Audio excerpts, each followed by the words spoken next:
Yordania dan Mesir disebut akan menghadapi bahaya yang besar jika menolak rencana Presiden Amerika Serikat Donald Trump terkait relokasi warga Gaza.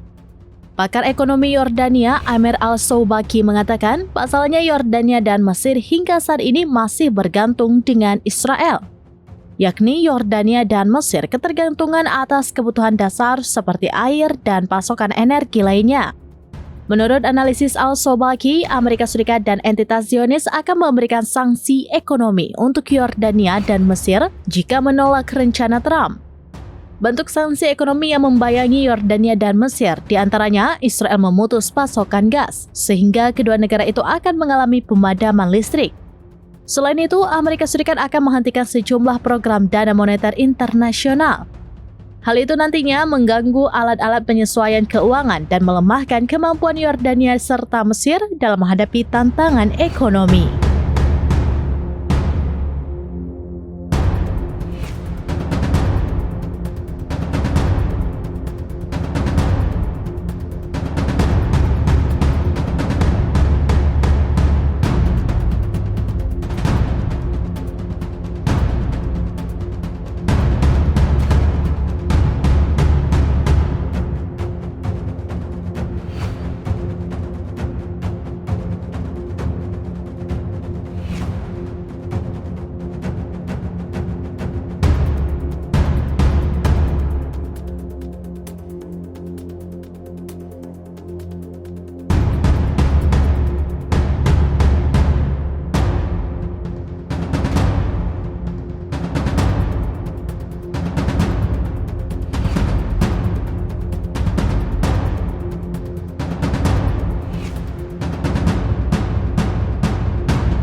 Download Tribun X sekarang, menghadirkan lokal menjadi Indonesia.